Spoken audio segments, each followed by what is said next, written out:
Hey everyone, welcome to my very first reads cap of my channel.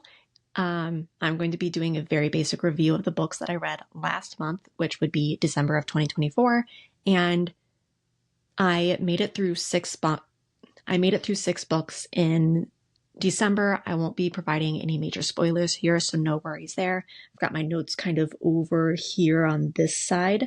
So if you see my eyes darting over there, it's just so that way I can make sure that I'm getting all of the information correct. I plan on doing these monthly, so stay tuned. Six books is usually about what I get through in a month, but let's go ahead and jump in.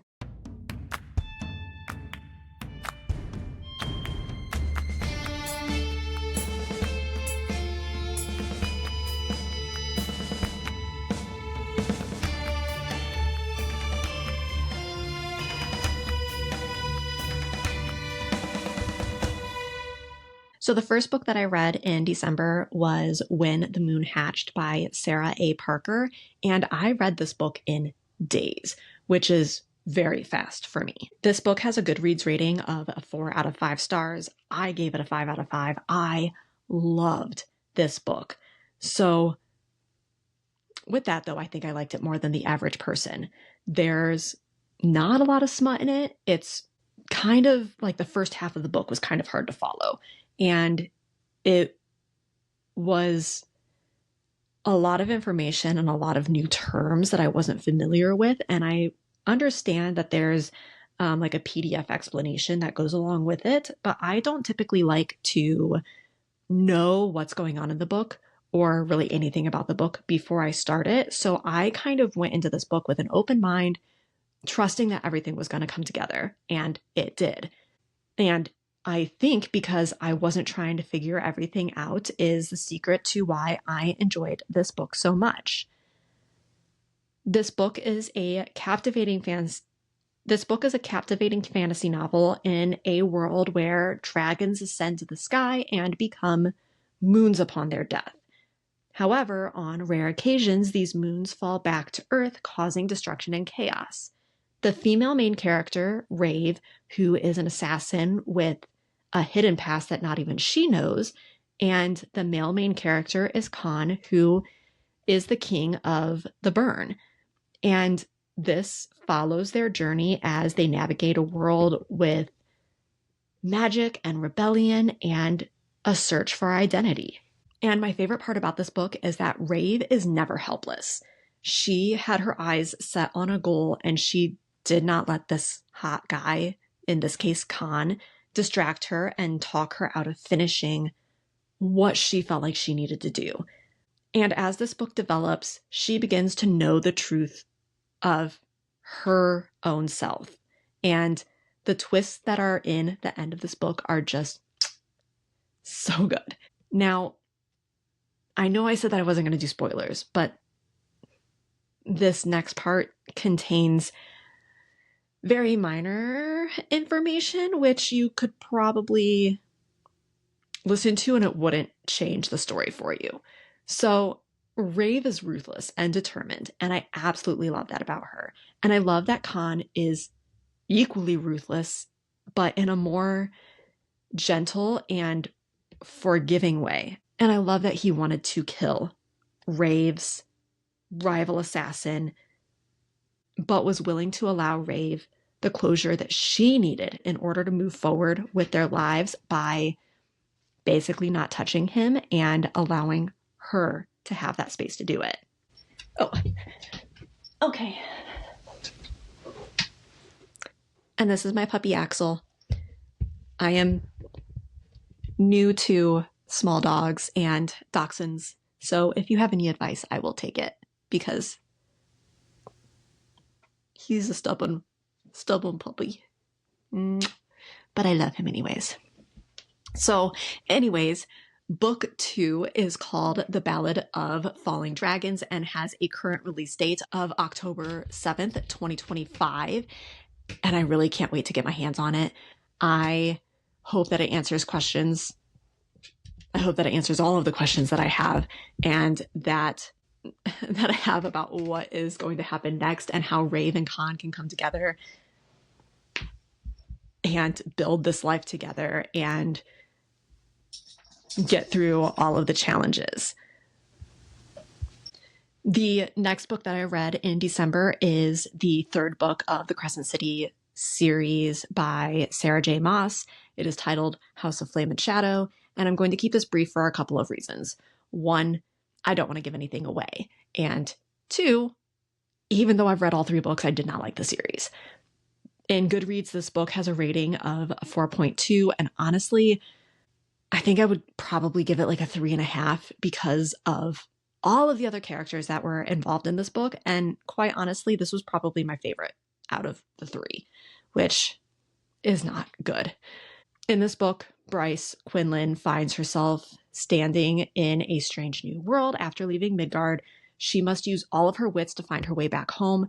And while navigating a world where she doesn't know who to trust, this is where there is an ACOTAR tie-in, which I love to see because I got to see character development from the ACOTAR series characters after I had already finished those books.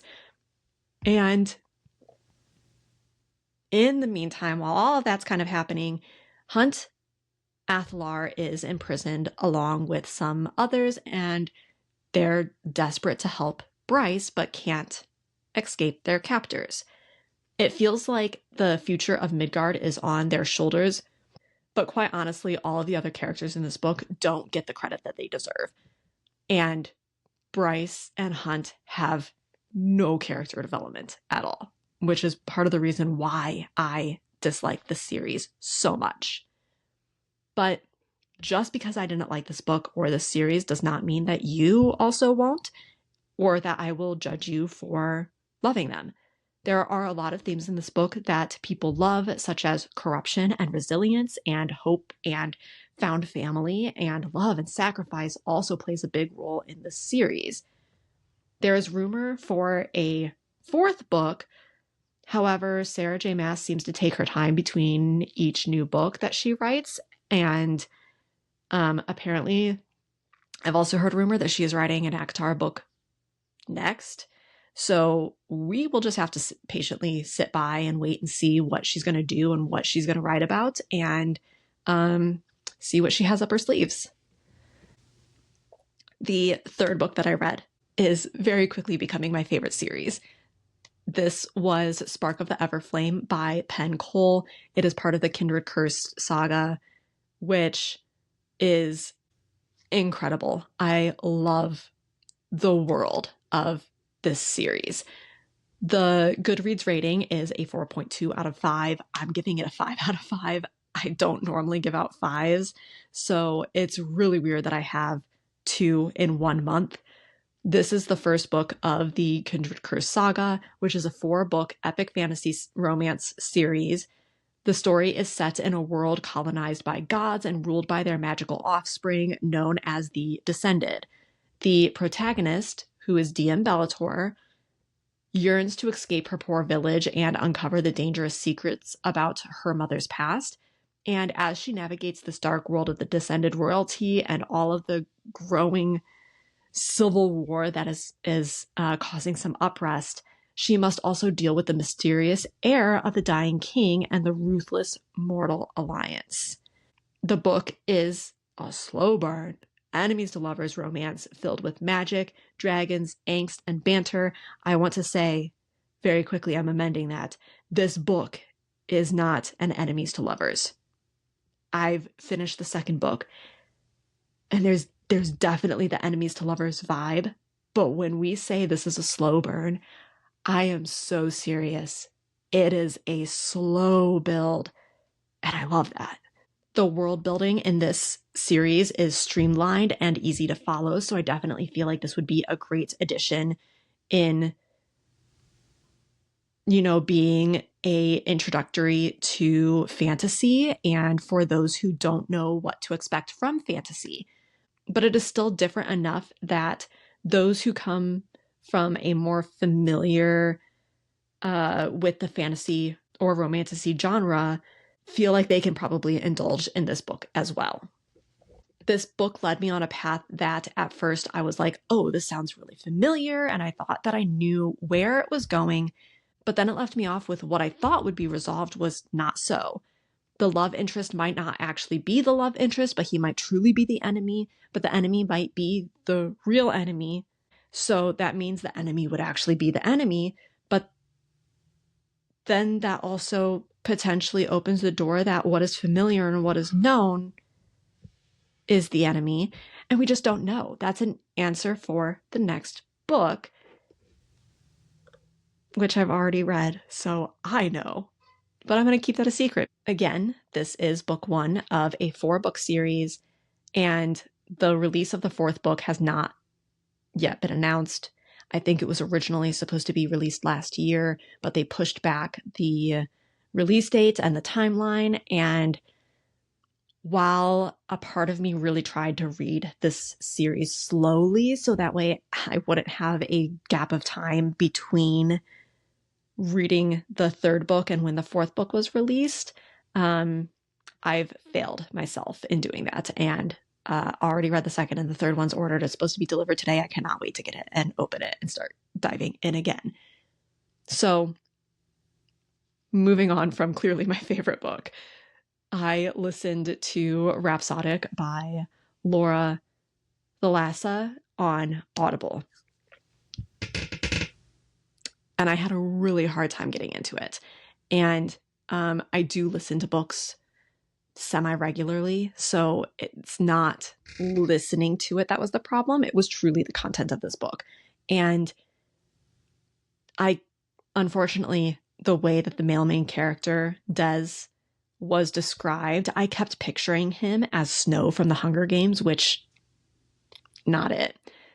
This book has a 3.9 out of 5 Goodreads rating, and that surprises me so much.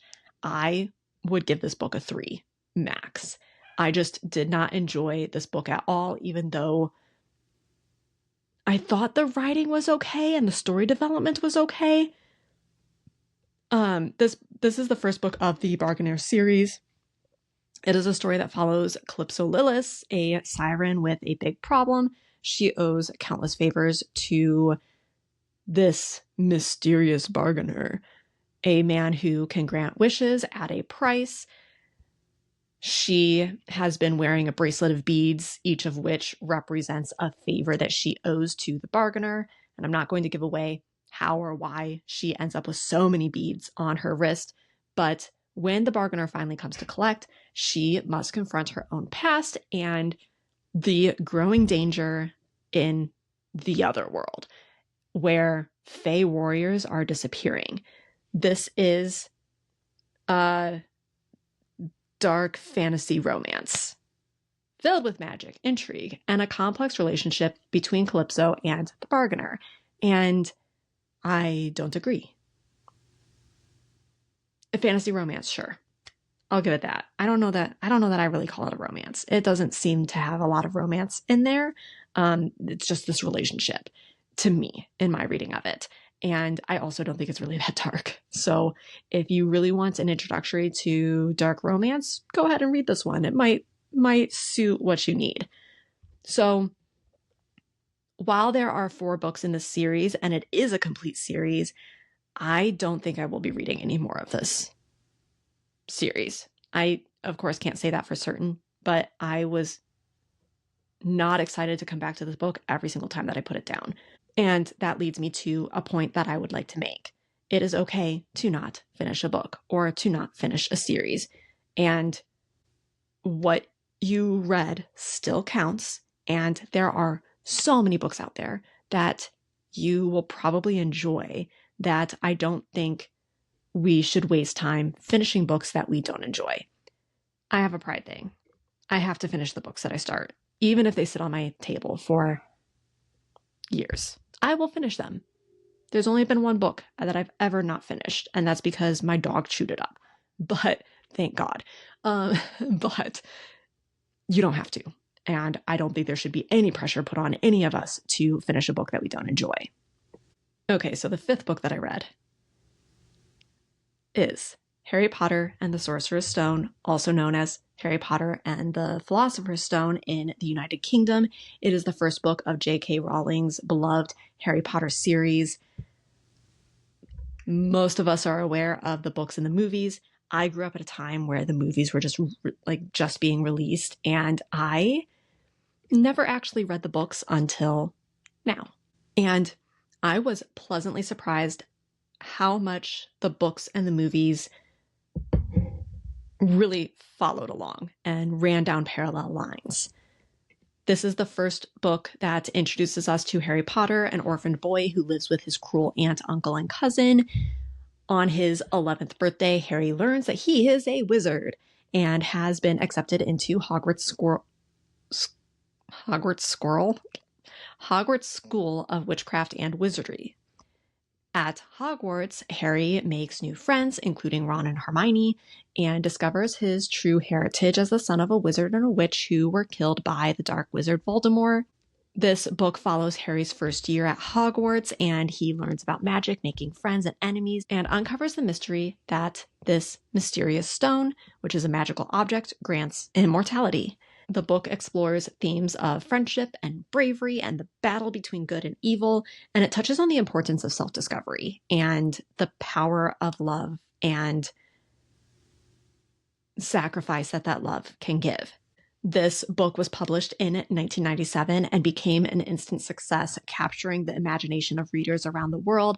It set the stage for a series that would become one of the best-selling books in history, spawning films, merchandise, and dedicated global fan base, and I am so happy to finally be reading them. It really does add a little bit of magic to my day and nostalgia because, of course, I want to go live in that world. And then moving on to the last book that I read in the month of December, it was Hooked, which is another Audible book that I listened to. And it is another one that I did not enjoy. It is also by Emily McIntire. The Goodreads ratings is a 3.7 out of 5. I personally would give it like a 2. I did not like this book at all.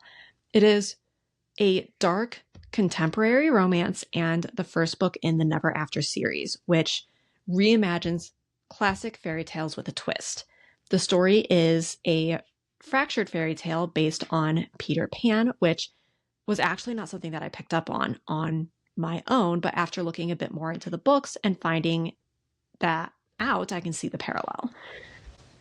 James, who is the protagonist in this series, or he's the protagonist in this book, seeks revenge against Peter Michaels, who is basically an enemy of his, and he does this by seducing his daughter, Wendy.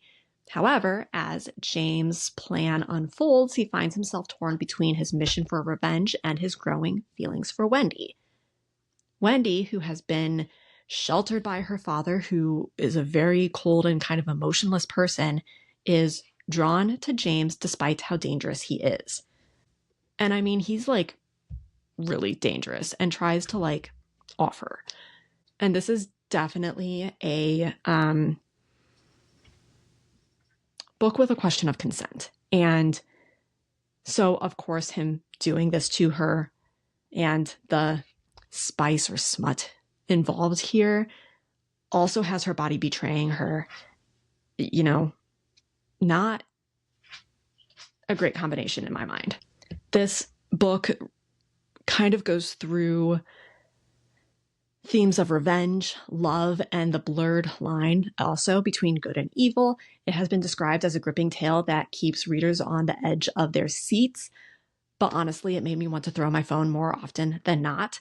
Also, there is a twist at the end that, again, it just made me want to throw my phone. And the Never After series does have 6 books in it. They're out now, and even though I didn't really enjoy this book, knowing that we're not going to be revisiting this plot and these people, I might try another one and see if I like another one. They all seem to be rated fairly well, which is kind of giving me hope that maybe I'll like another one. I do like certain aspects of dark romance, but we will see. You'll have to check back for another Reads Cap another time to see if I continue it. Let me know in the comments if there's things that you agree with, what you don't agree with. If you loved one of these books that I hated, I would love to know what you loved about it. Any thoughts, any questions, I would love to hear them. I will also be doing this in a podcast format, and I look forward to doing some more in-depth reviews, and yeah, we'll chat again.